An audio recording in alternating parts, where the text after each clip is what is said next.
E para dar sequência no evento, eu convido o senhor Geraldo Amaral Júnior, ele que é especialista nas áreas de engenharia e gestão da produção, qualidade e planejamento estratégico.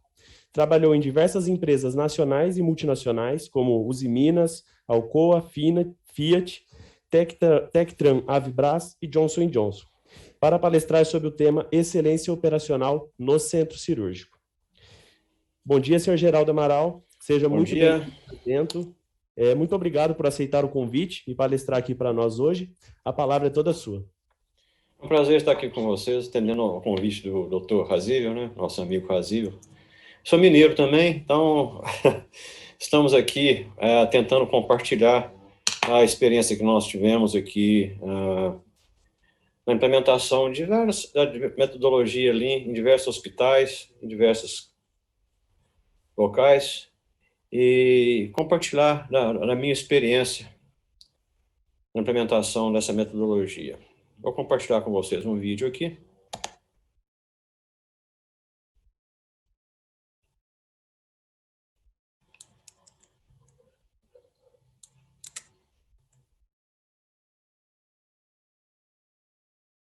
Está sendo compartilhado?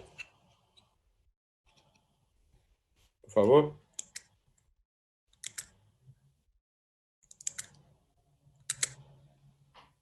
Nenhum problema qualquer aqui. Geraldo, não está compartilhando. Não? Vou ver aqui.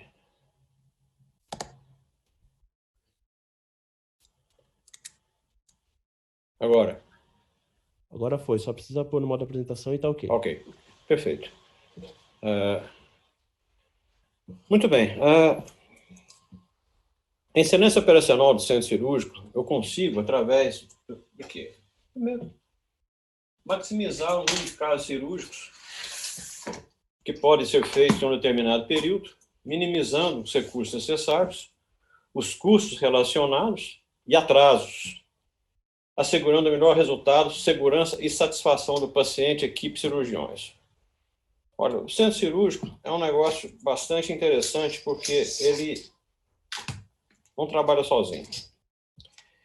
Primeira coisa que nós precisamos entender é o seguinte: o que nós queremos ser no centro cirúrgico? Eu quero fazer uma melhoria no meu centro cirúrgico, simplesmente fazer um número maior de cirurgias? Eu quero ter um centro cirúrgico realmente adaptado às minhas condições do hospital. É importante a gente determinar o que vai fazer. Porque é muito simples hoje falar assim: eu vou fazer um Kaizen, melhorar uma cirurgia, melhorar o tempo cirúrgico, melhorar meu tempo de troca, e qual vai ser o impacto na minha organização como um todo. Isso é que é importante a gente definir. Situação atual e qual a situação futura que eu quero. Ou seja, aonde que nós estamos e como é que vamos chegar lá. Eu tenho muitas formas de chegar. Eu posso chegar de uma forma que eu falei com vocês, eu posso chegar de uma forma, fazer um número maior de cirurgias e não fazer uma transformação que eu quero, utilizando a metodologia Lean como uma ferramenta, não só como uma ferramenta, mas como uma transformação geral do hospital. Quando eu comecei a aplicar a metodologia Lean, eu fui um dos precursores da metodologia Lean aqui no Brasil. Eu trabalhei em muita indústria. E a última empresa que eu trabalhei foi na Johnson & Johnson. Eu trabalhei na linha de produção, eu fui chefe da engenharia da fábrica de suturas cirúrgicas. E lá nós tínhamos um contato com o hospital e o produto que nós fabricávamos era o produto que era utilizado no hospital. E no final da minha carreira na Johnson & Johnson, eu resolvi desenvolver um projeto de aplicar a metodologia Lean nos hospitais. Nós havíamos aplicado a metodologia Lean na fábrica com muito sucesso, levamos a metodologia para os nossos fornecedores, mas ficou faltando um elo da corrente nos hospitais. Então, nós resolvemos desenvolver um projeto levando a metodologia para os hospitais. E o primeiro hospital que eu fui fazer foi o Hospital São Camilo. Eu não conhecia nada do hospital. Conhecia, sim, ia assistir uma cirurgia usando o nosso produto, mas não conhecia o hospital e a sua complexidade. Aí nós fomos para São Camilo aprender o que era um hospital. e fomos desenvolver um projeto. Nós desenvolvemos 2 projetos básicos no São Camilo, um foi no SADT e o outro no Centro Cirúrgico. Então, a primeira coisa que nós precisamos fazer é entender um centro cirúrgico. Quais são as medições que eu tenho que fazer? Porque se eu não consigo medir, se eu não tenho números, eu não consigo melhorar. Tá? Então, algumas informações básicas nós temos que levantar. Por exemplo, o número de salas que nós temos no centro cirúrgico, quantos leitos nós temos na recuperação anestésica, o tempo médio de troca na sala cirúrgica. É muito interessante quando a gente chega no hospital, pergunta geralmente a chefe do centro cirúrgico, qual é o seu tempo de troca do centro cirúrgico? 30 minutos. É a resposta básica. Qualquer hospital que você chega e pergunta, qual é o seu tempo de troca? 30 minutos. E depois vão ver que realmente não é nada disso. O negócio é muito mais complicado que 30 minutos. O tempo médio de troca na sala do RPA, o volume cirúrgico médio, né? Quantas cirurgias eu faço por dia no meu centro cirúrgico? O volume cirúrgico eletivo em comparação com o volume cirúrgico de emergência. Quantos cirurgiões trabalham nesse centro cirúrgico? Técnicos de enfermagem, ou seja, qual o recurso humano que trabalha no meu centro cirúrgico? Muitas vezes eu tenho o meu planejamento totalmente comprometido por falta dessas informações. Índice de desistência. Qual que é o índice de desistência no meu centro cirúrgico? E quando nós vamos verificar essas informações, elas são muito poucas que o centro cirúrgico levanta. Muito poucas. Índice de atraso cirúrgico. O impacto que tem um índice de atraso cirúrgico no nosso desempenho é impressionante. O atraso no início de cirurgia por atraso do cirurgião, por atraso do anestesista, né?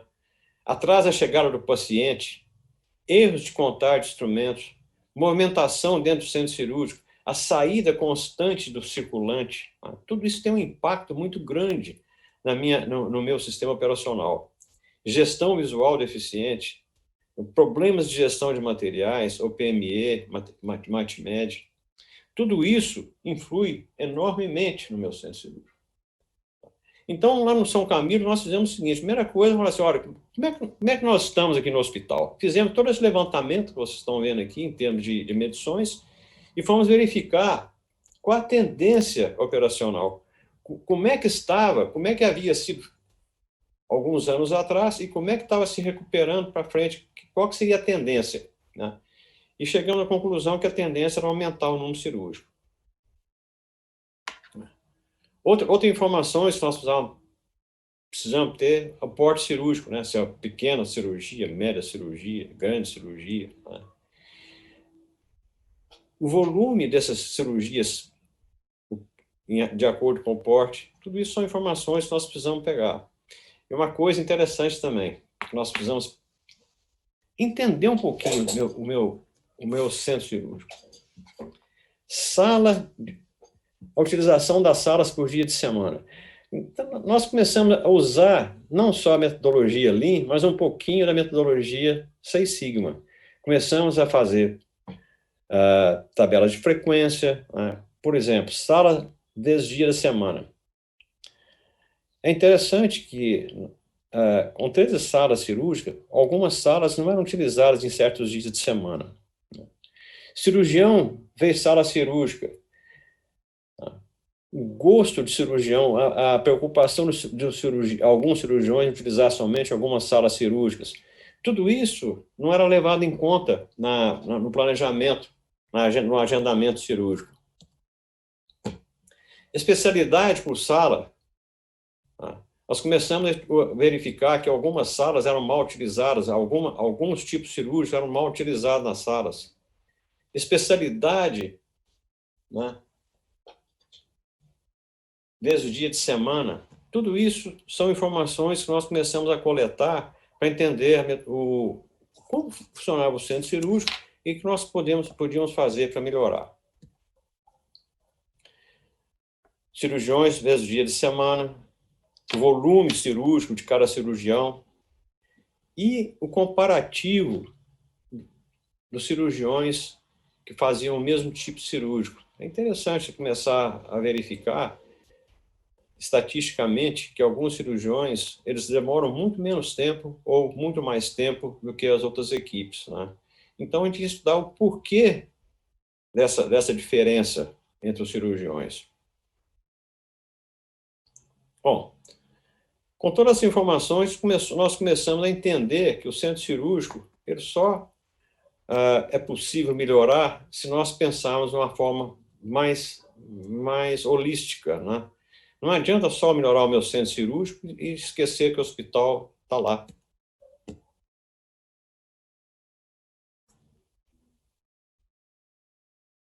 Desenvolvemos alguns projetos, né, no centro cirúrgico para que a gente pudesse fazer essa melhoria. Primeiro, né, o engajamento da equipe médica de alta administração fazendo uma visita ao Gemba.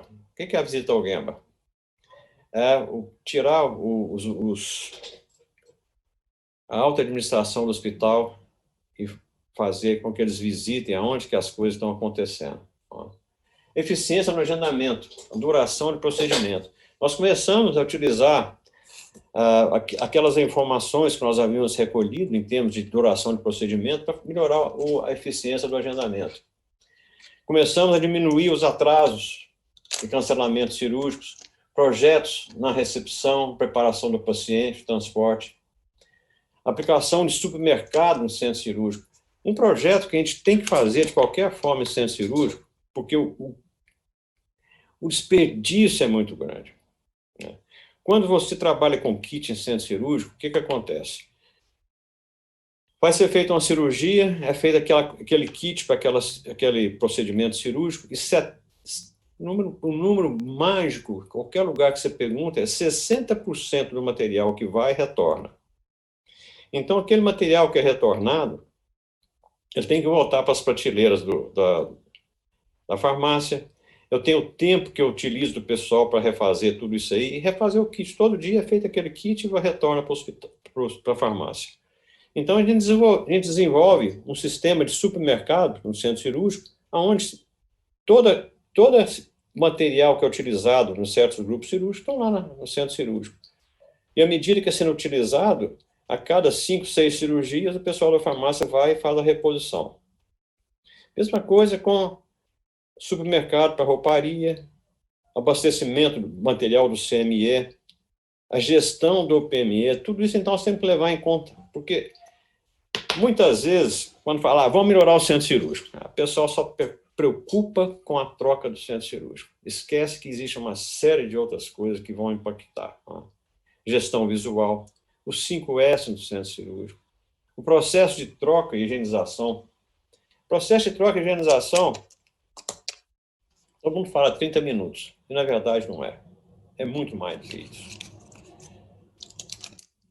Como é que nós conseguimos melhorar em vários hospitais? Nós conseguimos fazer o seguinte, colocar uma câmera e deixar essa câmera rodando o dia inteiro, verificando o que acontece no centro cirúrgico. E é impressionante quando você começa a verificar que o paciente sai e aquela sala cirúrgica fica parada durante muito tempo, até que alguém vá lá e comece a fazer a parte da higienização e limpeza. Processo de giro-leito na RPA, supermercado na RPA, Pocaioquias. Pocaioquias são dispositivos para evitar erros. Engenharia clínica, tudo isso influi. Introdução do TPM, treinamento do pessoal envolvido, benchmarking, gestão de transformação. Todos esses projetos nós utilizamos no centro cirúrgico para fazer essa melhoria operacional. De que forma? A gente utiliza as ferramentas que são na metodologia Lean. E nós temos aí o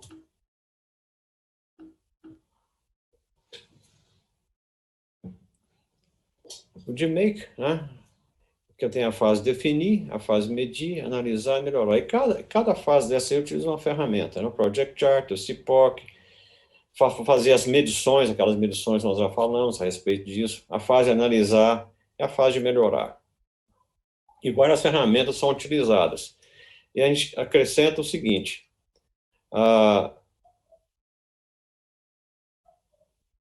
o mapa de fluxo de valor é importante.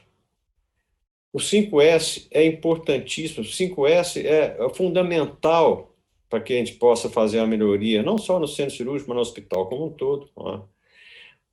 as ferramentas estatísticas, Ishikawa, demanda, histogramas. E acredito que o que traz uma informação muito grande, uma melhoria muito grande para nós, é realmente a troca rápida. A troca rápida a gente pode utilizar. Aqui nós temos aqui um exemplo de um diagrama de uso eficiente da sala cirúrgica, né? Nós temos aqui o paciente entrando em sala, ele faz uma preparação inicial, nós temos aqui o cirurgião, o anestesista e a enfermagem, cada um fazendo um tipo de trabalho. Né?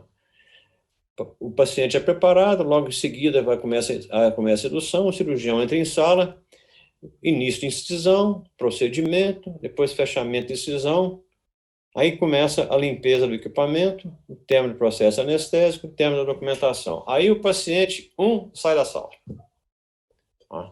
Aí eu começo a preparação do centro cirúrgico. Começa a desmontagem, limpeza e higienização e a montagem da sala.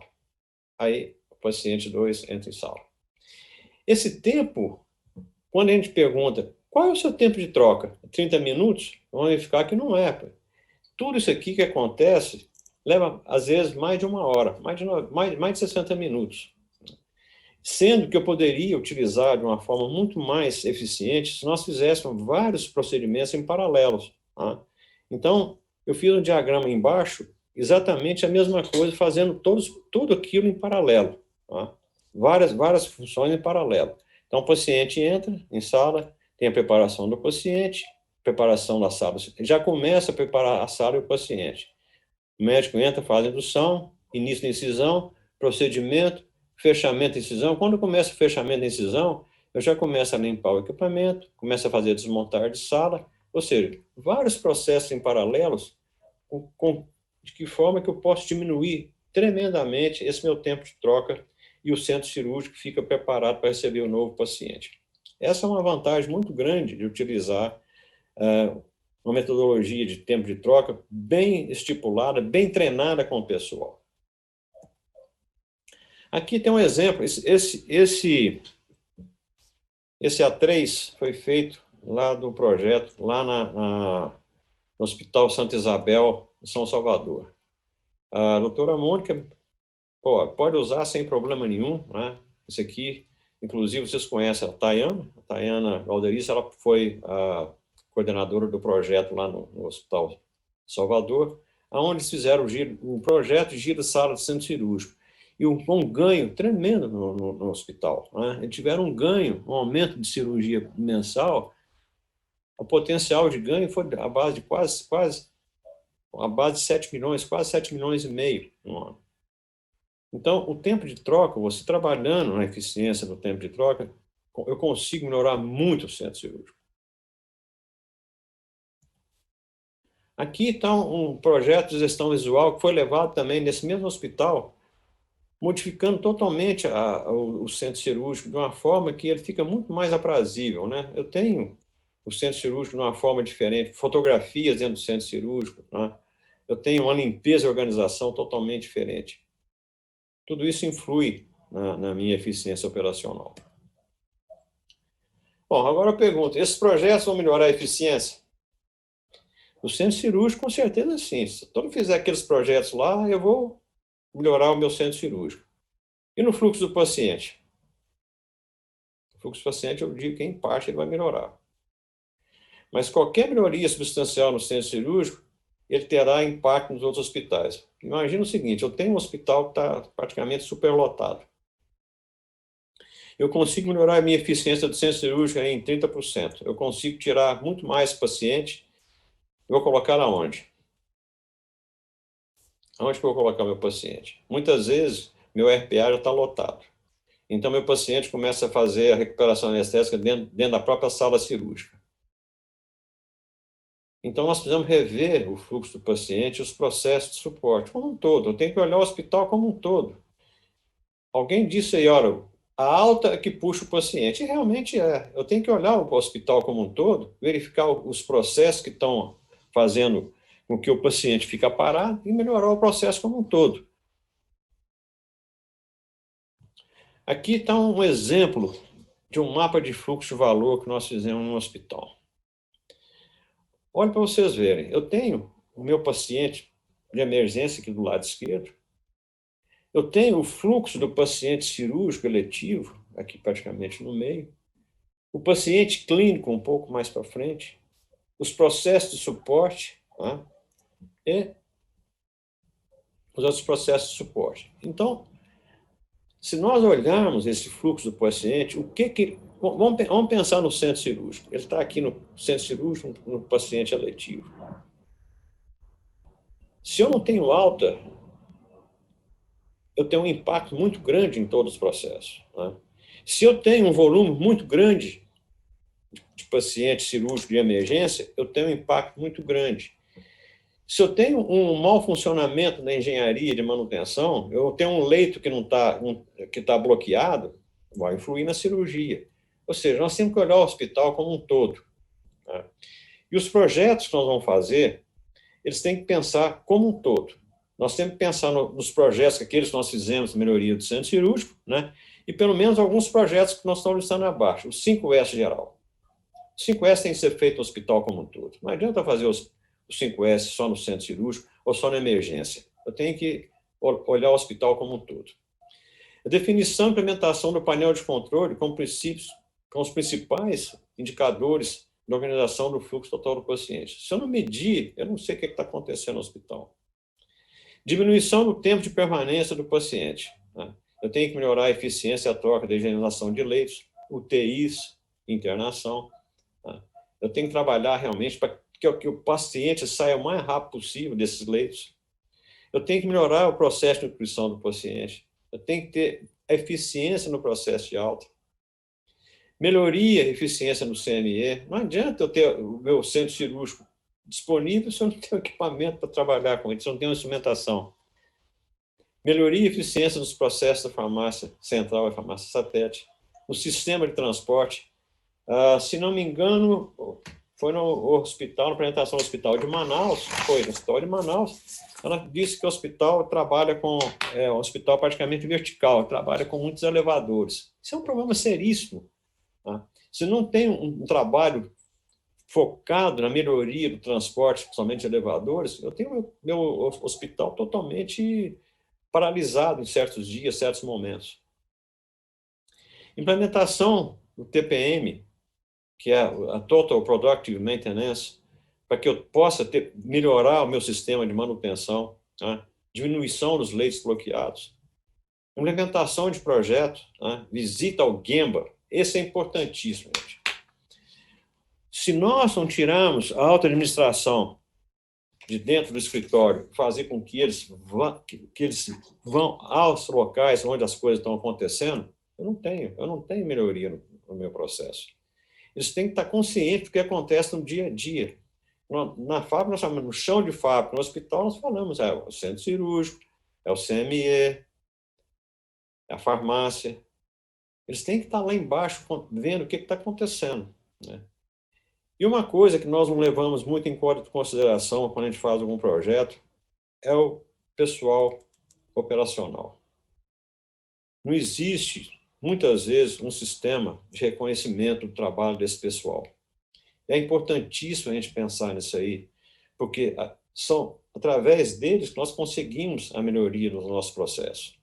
E muitas vezes nós relegamos a segundo plano as informações, as melhorias que são propostas por eles, as sugestões que eles dão e nós não aplicamos. Então, assim, é hora de a gente pensar realmente na implementação de um sistema de reconhecimento dos colaboradores. Aqui estão alguns indicadores do centro cirúrgico para que a gente possa começar realmente a pensar em medir e melhorar, né? Atraso no início de cirurgia, a média de atraso para cirurgias eletivas, a programação do dia. Nós temos aqui, colocamos aqui algum desempenho, que é o desempenho inferior, o desempenho médio e o desempenho ótimo. Taxa de cancelamento, atraso na admissão do RPA, tempo de giro de sala entre o fechamento da incisão do paciente até o início da incisão do segundo paciente. O giro prolongado de sala, né? Muitas vezes o paciente sai e a sala fica parada lá, muito mais de 60 minutos. Por quê? O que está acontecendo com aquela sala? Excesso de horas extras no meu trabalho. O que está acontecendo? Por que o meu pronto-socorro está trabalhando com hora extra? O meu centro cirúrgico trabalhando com hora extra. A mais de contribuição média, né? A hora do centro cirúrgico, né? Nos Estados Unidos, essa hora média é de $1.000 por hora. Estimativa de duração do processo cirúrgico. Em médio número de casos que a duração fica dentro de 15 minutos a mais do que o tempo estimado. Então, são medições que nós devemos começar a pensar, a incorporar no meu processo de medição do hospital. Nesse tempo todo que eu fiz projetos nesses hospitais, uma coisa que me chamou a atenção muito grande foi o comprometimento e engajamento do pessoal da alta administração. Naqueles hospitais que nós tivemos um resultado muito grande, muito bom, nós tivemos um engajamento muito grande da alta administração, o diretor do hospital e principalmente daquelas pessoas que são coordenadoras dos projetos. Né? Então, no Hospital São Camilo, nós tivemos um engajamento muito grande do Padre Mendes, do Emanuel, da Daniela Kemi, que foi coordenadora. O coordenador tem um papel importantíssimo na melhoria do processo. Muito importante, porque ele que vai carregar todas as informações, ele que vai organizar, ele que vai trabalhar em termos de cronograma. No Hospital São Luís, nós tivemos a Denise. Denise foi a presidente do hospital na época, doutor Jair, doutor César, o João Maia, que foi o coordenador. A Denise saiu logo em seguida do Hospital São Luís, foi lá para a BP, onde nós fizemos um projeto muito grande também. O Hospital Bandeirantes, nós começamos esse hospital, e ele hoje talvez seja o benchmark em termos de hospital de implementação de Lean no Brasil. O Rodrigo fez um trabalho muito grande em termos de melhoria do hospital e transformação na metodologia Lean. Não só no centro cirúrgico, mas no hospital como um todo. E logo em seguida ele criou uma academia Lean dentro do próprio hospital. A Helena Oliveira foi a coordenadora também, teve um trabalho muito grande. O Hospital Santa Isabel, lá em Salvador, através da doutora Mônica e a Tayana, foi um hospital que nós tivemos um resultado excelente devido realmente ao comprometimento e engajamento do pessoal. Foi excelente o trabalho que foi feito lá, os resultados foram fantásticos, não só no hospital, no fluxo do paciente cirúrgico, paciente eletivo, mas na emergência também. Nós trabalhamos no hospital como um todo. Santa Casa de Porto Alegre, mesma coisa, Dr. Carlos Fumais, Hospital Unimed Bauru, mesma coisa. E Beneficência Portuguesa de São Paulo, foi um trabalho que nós fizemos muito grande. Isso aqui, gente, o engajamento e o comprometimento pessoal é muito importante. Muito. E voltando à medição, eu gostaria de sugerir a vocês que trabalhassem muito forte na implementação de um quadro, de um dashboard, né, que é um indicador, não só para o centro cirúrgico, mas para o hospital como um todo, para que vocês possam realmente entender o que está acontecendo no hospital de vocês. Eu não vou usar o meu tempo todo, eu gostaria de colocar isso aqui, a minha apresentação mais como perguntas e respostas, tá? E fico à disposição de vocês para perguntas e respostas, ok? Antes, gostaria de compartilhar com vocês alguns livros que são interessantíssimos em termos de metodologia, não só no centro cirúrgico, mas como fluxo do paciente como um todo. É o Patient Flow, os Hospitais Lean. O Hospitais Lean está em português, o Patient Flow não tem em português ainda. Os Hospitais Lean já tem em português, é importantíssimo vocês consigam esse livro. O Value Stream Management, esse livro talvez seja um dos melhores livros sobre a metodologia Lean aplicada ao hospital. Ele não existe em português ainda. E tem esse Lean na área da saúde, esse livro foi eu que traduzi. Ele está interessante, que ele é um livro tipo livro de bolso, e ele tem toda a metodologia aplicada no hospital, desde não só na parte do fluxo do paciente, mas toda a parte administrativa também. É interessante esse livro. E me coloco à disposição de vocês para perguntas e respostas a partir de agora. Aqui eu tenho uma fotografia de um hospital, de um centro cirúrgico no hospital. Vocês prestem atenção no seguinte, esse hospital, ele não trabalha com kit cirúrgico. Olha a parede do hospital. Isso são os armários onde todo o material utilizado na cirurgia é colocado ali. Esse é um grande ganho na metodologia. É um grande ganho no centro cirúrgico, porque eu evito uma série de desperdícios de MATMED, de OPME, essa coisa toda. E eu tenho um processo muito mais lean, porque eu não tenho aquela transação de circulante saindo da sala cirúrgica, indo até a farmácia, pegar uma sutura, pegar um equipamento que está faltando, pegar o que for que está faltando, né? E todo o trabalho que nós fazemos no hospital, uma das coisas que nós fazemos no centro cirúrgico é a implementação do supermercado. Talvez não dessa forma, porque nos Estados Unidos já faz o centro cirúrgico com esses armários, o qual o abastecimento normalmente é feito pelo lado de fora do centro cirúrgico, evita o pessoal entrar para fazer abastecimento. Mas está aí uma fotografia de um centro cirúrgico moderno e eficiente. Ok. Perguntas e respostas.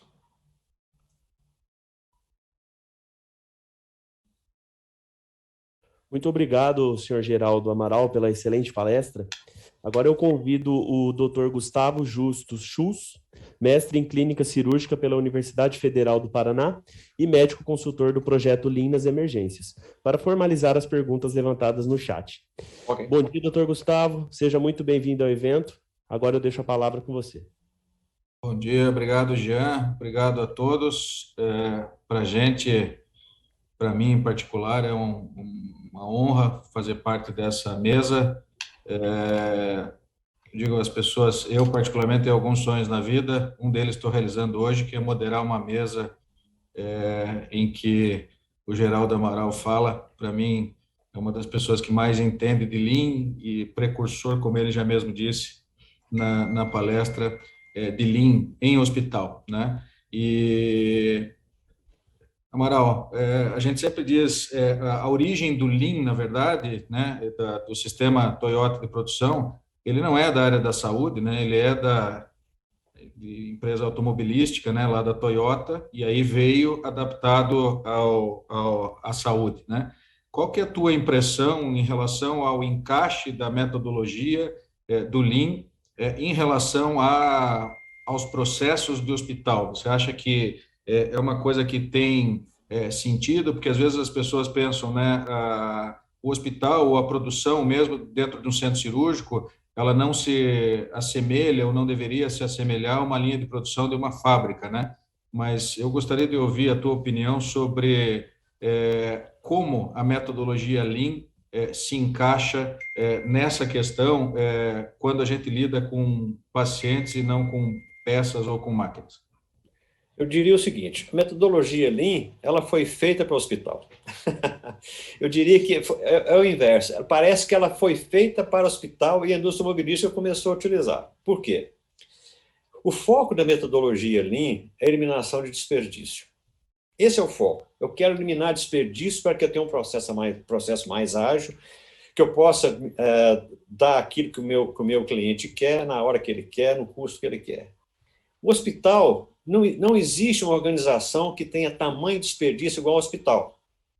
Então, parece que a metodologia Lean foi criada para o hospital, porque eu tenho desperdício de transporte, eu tenho desperdício de material, eu tenho desperdício de espera nem se fala, eu tenho desperdício de movimentação, desperdício de talento, que é um local onde tem maior desperdício de talento. Eu tenho enfermeira tirando xerox, enfermeira correndo atrás de médico pedir autorização de alguma coisa.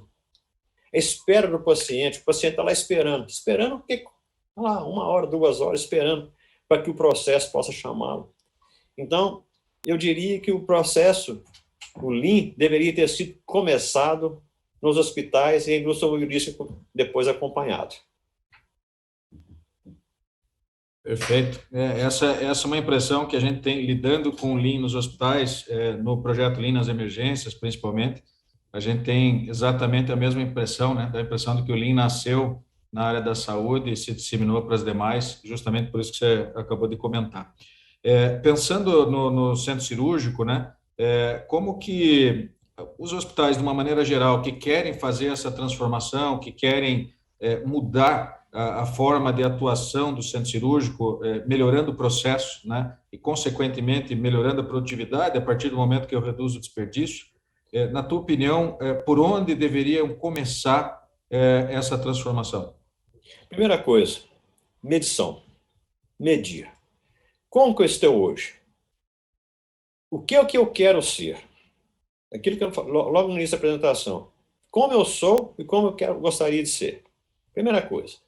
Segunda coisa, engajamento do pessoal. Você primeiro descobrir quem é o meu cirurgião formador de opinião. Se eu não souber isso, eu vou ter uma resistência muito grande, porque qualquer modificação que eu queira fazer, eu vou ter uma resistência grande. Nós sempre fizemos assim, para que esse cara vai mudar isso aqui? Né? Então, isso aconteceu em todos os hospitais, todos, sem exceção. Primeiro, vamos descobrir quem que é o formador de opinião, é um cirurgião fulano de tal.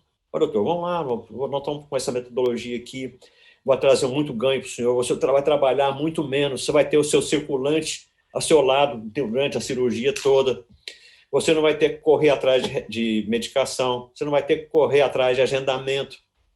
Então, é trazer esse cirurgião para o seu lado, aí você começa a ganhar. Então, você começa a implementar a metodologia através de uma pessoa que vai te dar o respaldo e vai estar do seu lado. É importante demais você descobrir quem que é essa pessoa e tê-lo do seu lado.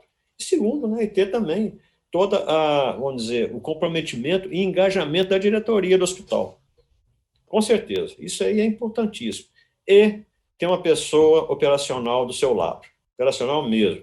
É a gerente do centro cirúrgico, é a supervisora do centro cirúrgico, é o pessoal que está lá no dia a dia, trazer esse pessoal para o seu lado, porque senão você não consegue. Amaral, tem uma pergunta que chegou para nós aqui via chat, que é da Andrea Bileski, e ela agradece muito a tua explanação e gostaria de saber a tua avaliação para essas estruturas de centro cirúrgico e salas de pronto atendimento, ela estende um pouquinho, com relação à RDC 50 da Anvisa, que muitas vezes para novos projetos ou eventualmente reformas, né, que se pretenda fazer para centro cirúrgico, por exemplo, ela sente, e o hospital onde ela está, sente grande dificuldade quanto ao tamanho das salas, né? No entendimento dela, o tamanho não é tão importante assim, ela queria saber qual a tua opinião. Bom, a primeira coisa é o seguinte, a minha experiência anterior, eu trabalhava só com o fluxo do paciente cirúrgico. Eu tinha uma empresa chamada Amaral e Amaral, né? Eu saí da Johnson Johnson, tinha Johnson Johnson, eu montei uma empresa chamada Amaral Amaral, por que não? Né? Isso aí já me deu... E continuei a trabalhar como consultor da Johnson Johnson, fazendo a aplicação da metodologia nos hospitais. Aí fiquei sabendo que tinha uma empresa em Belo Horizonte, chamada Francoforte, e eu tinha um amigo que trabalhava nessa empresa. Nós fomos colegas na Terex, fabricávamos caminhões fora de série, e esse amigo meu estava trabalhando, aplicando a metodologia ali em pronto-socorro.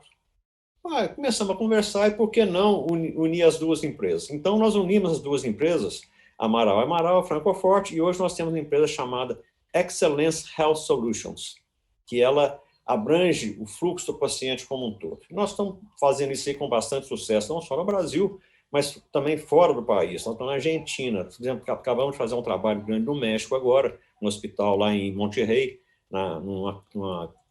numa rede chamada Cristo Murguesa, com muito sucesso. Essa pergunta sua, em termos de tamanho de centro cirúrgico, isso aí, eu posso ter uma sala cirúrgica pequena, mas com tudo dentro da sala, com todos os equipamentos, com tudo aquilo que eu preciso, esquece o kit. Primeira coisa, tira o kit cirúrgico fora.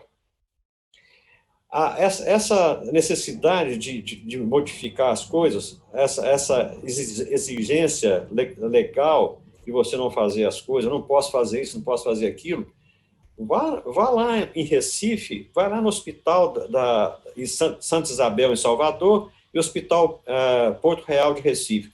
Entra no centro cirúrgico lá e olha o que eles fizeram no centro cirúrgico hoje.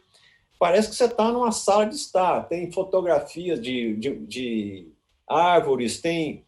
É agradável, conseguiram fazer do centro cirúrgico um local agradável.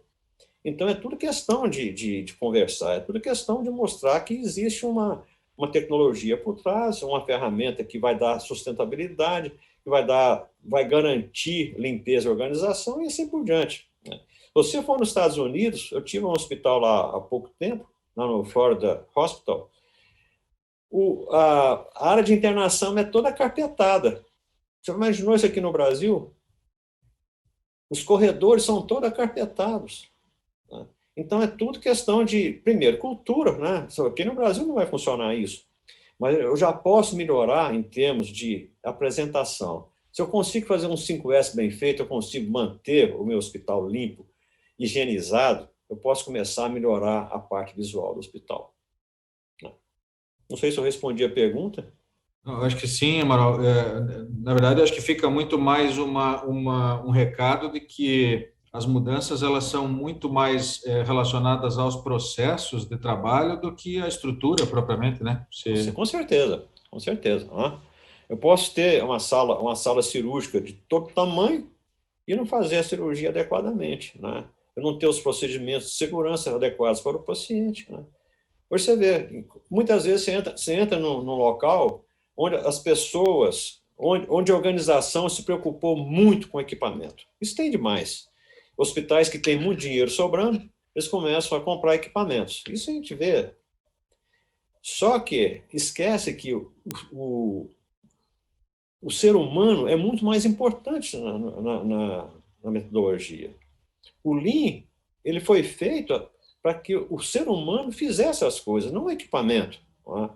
Então, você olha, muitas vezes o hospital tem todos os equipamentos necessários, porém, o recurso humano é carente. As pessoas não são treinadas adequadamente. Tá? E nós vemos que um hospital onde as pessoas são treinadas, são responsabilizadas, são engajadas, a coisa muda de figura. O hospital que eu tenho, que eu gosto de falar, e gosto de falar que realmente aconteceu, é o Hospital Santa Isabel de Salvador. Você chega no hospital lá, todo mundo é comprometido, todo mundo é enganjado naquilo de fazer as coisas. Por quê? É o exemplo da alta direção. Se a alta direção faz isso, nós vamos fazer também. É isso que nós precisamos, não só no hospital, no Brasil, de modo geral. Exemplo. Né? E o Gemba, né, quando nós falamos visita ao Gemba, é exatamente para isso. Colocar o diretor do hospital lá onde que a coisa acontece. É lá no CME, é lá no centro cirúrgico, é na farmácia, mostrar o comprometimento que ele tem em fazer com que as coisas aconteçam. É por aí.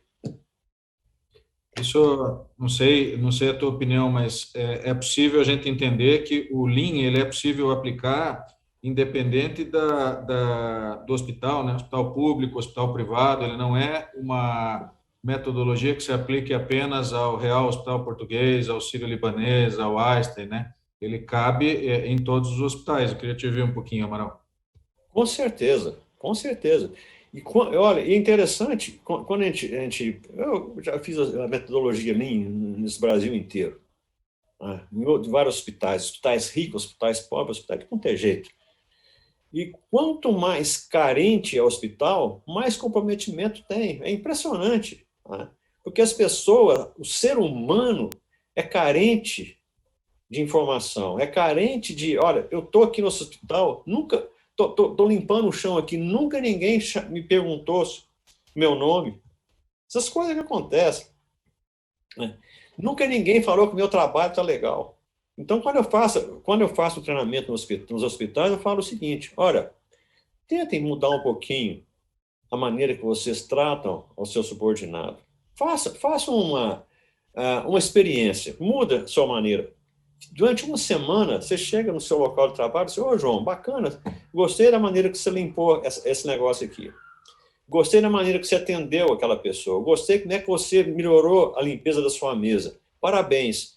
Muda. Ao invés de só cobrar, elogie. Faça isso durante uma semana. Como é que você muda o ambiente do seu local de trabalho? Então, o que a gente vê no Brasil hoje são hospitais muito ricos, mas com carência de recursos humanos, porque as pessoas não não são adequadamente treinadas.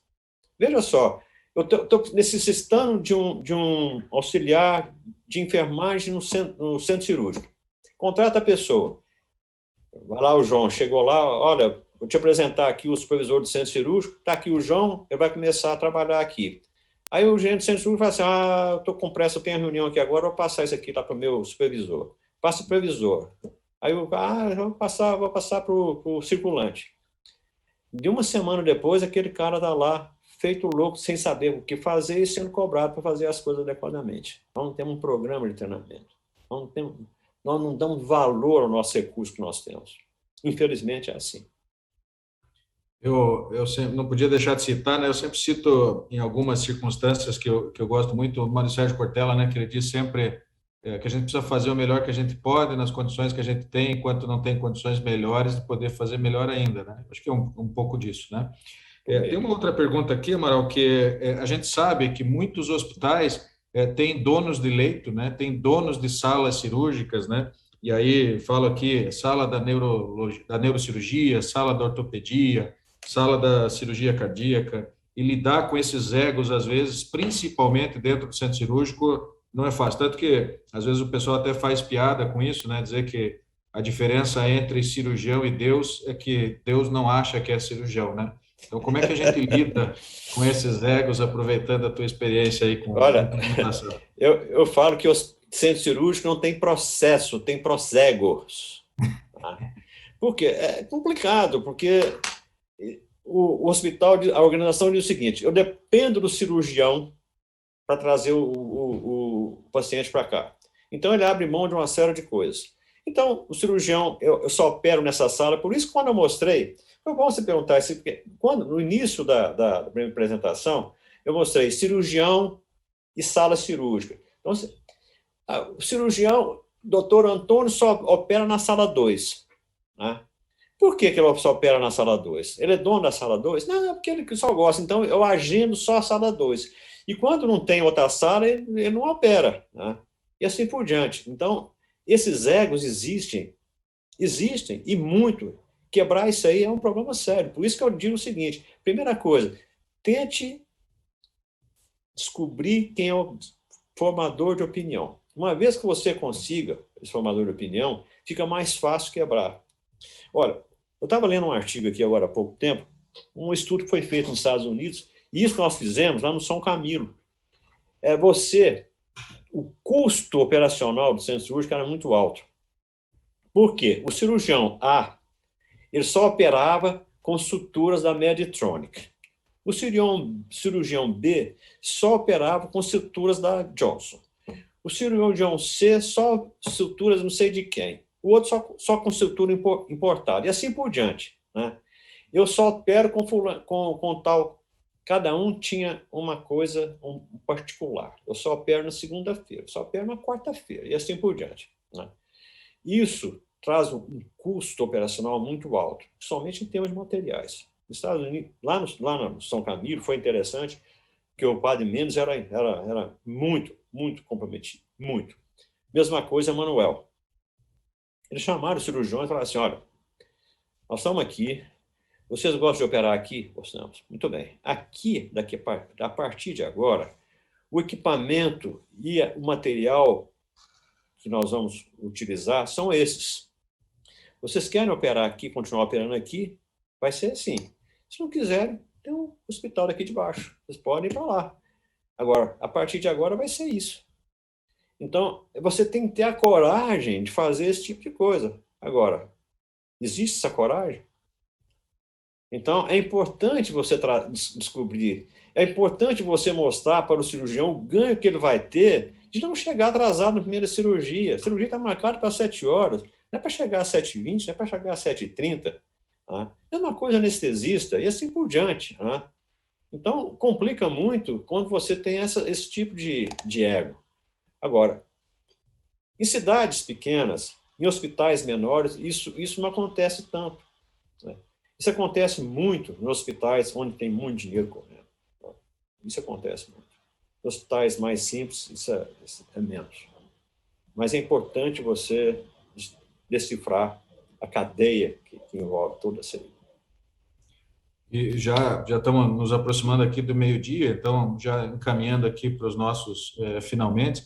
Tem uma pergunta do Saulo, e aí com essa pergunta eu encerro aqui as perguntas. Ela também veio via chat, o Saulo é do GOL, Goiânia, e ele pergunta, uma vez conseguido essas modificações, porque tem uma situação que a gente sempre comenta que toda melhoria precisa de mudança, mas nem toda mudança necessariamente significa melhoria, né? Não. Mas imaginando que a gente atingiu essa com a medição, o desenho da situação futura, e tudo foi implementado e está sendo controlado com os indicadores até que você mostrou na tua exposição. A pergunta do Saulo é como manter essas melhorias, porque isso também é um desafio, né?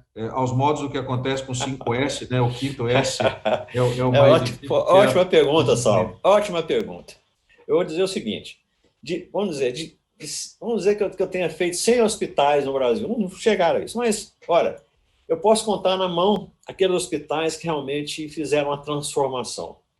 Porque o Lean não é um Kaizen, eu sou contra o tal de Kaizen. O Kaizen você faz uma melhoria pontual. Eu vou lá, eu estou com um problema aqui, eu vou lá, faço um Kaizen e resolvo aquele negócio. Agora, o Lean é uma transformação. É você se transformar. É você. Eu sempre nas minhas palestras eu falo. Eu mostro o Hulk, né? Ele quer resolver um problema, ele se modifica e tal, vai lá, briga, resolve o problema, e depois ele cai e volta a ser o que era antes. O Lean não. O Lean é uma borboleta. Ele começa como um casulo, se transforma em borboleta e transformou. É isso que nós buscamos. A transformação é fácil? Não é fácil. Por quê? Depende, primeiro, compromisso. Compromisso da administração.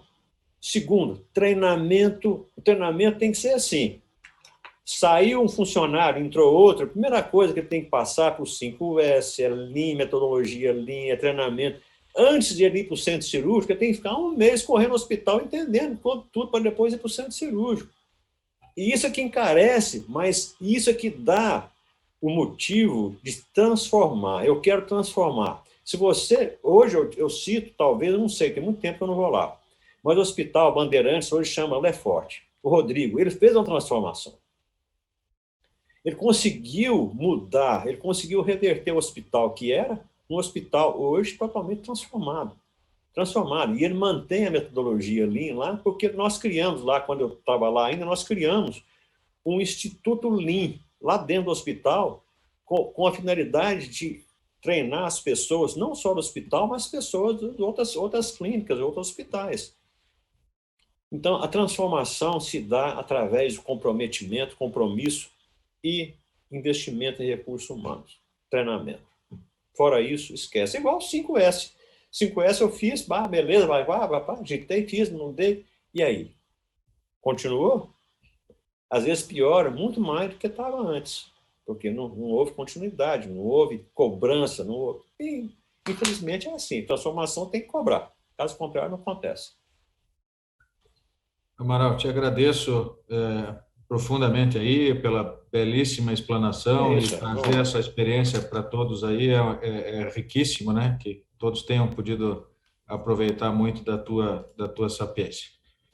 Agora, antes de terminar, eu quero falar o seguinte: 5S. 5S é uma metodologia fantástica. Eu sempre falo com as pessoas, faça o 5S na sua organização, mas faça um 5S em você também. Faça um 5S em você. Pega aquelas coisas, isso aqui é preciso, na minha cabeça é preciso manter isso aqui, tira fora. Começa a ser uma outra pessoa, começa a acreditar em você. Tira aquela coisa que é ruim e começa a pensar em coisa boa. Limpa a sua cabeça e começa uma nova vida. Fantástico.